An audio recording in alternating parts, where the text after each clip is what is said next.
Hey guys, welcome back to another video. I am the Detail Hot Lap and we are going to be performing a front differential fluid change on a Jeep Grand Cherokee WK2. I am using 75W90 Mobile 1 fluid on the vehicle. So what we're going to go ahead and do is install it on the vehicle. You should only have to use a quart.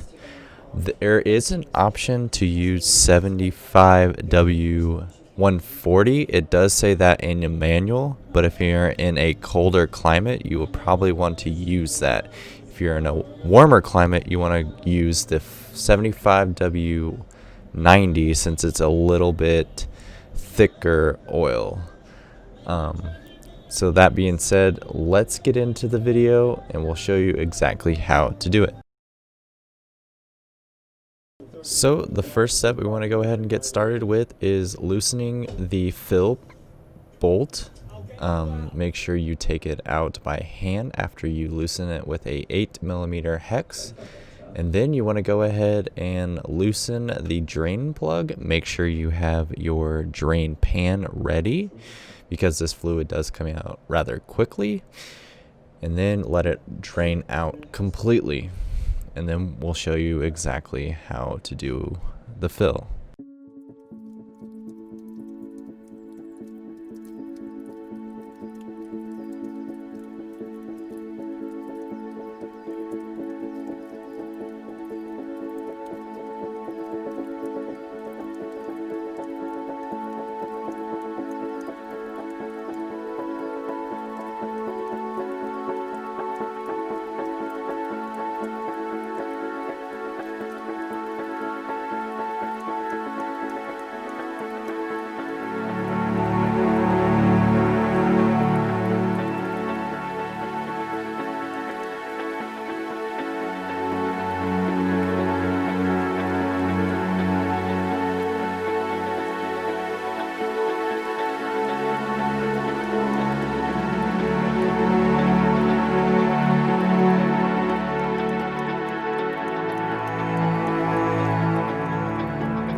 Once you have completed the draining process, put some high temp sealant on the plug and then put the drain plug on finger tight and then tighten it the rest of the way with a 8mm hex.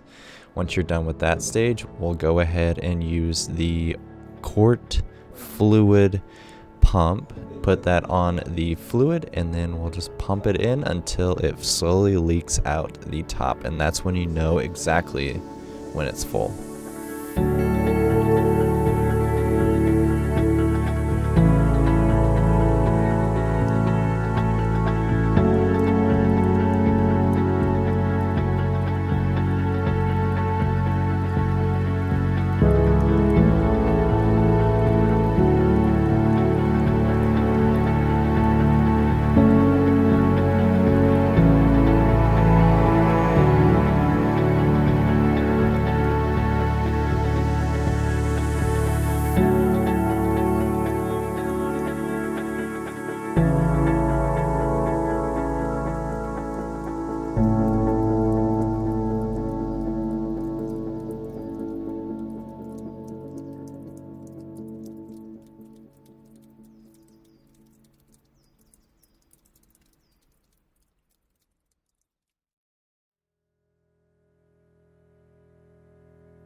At this point, you'll see slow leak coming out of the differential, and then take the pump out, let it drip for a little bit, and then put on the fill plug. Once the fill plug is snug tight, you want to go ahead and use some brake cleaner, get it all cleaned up, make sure there's no oil left on these plugs. If these plugs do show a little bit of leakage, make sure you just tighten up the bolts just a little bit. Make sure you do not over tighten them, and you guys should be good to go. In the last clip, make sure you recycle your oil. Do not just dump it anywhere. Make sure you take it to your local mechanic or your local AutoZone store. Get it recycled properly, and you should be good to go. Thanks for watching the video, guys. We'll see you in the next one. Peace.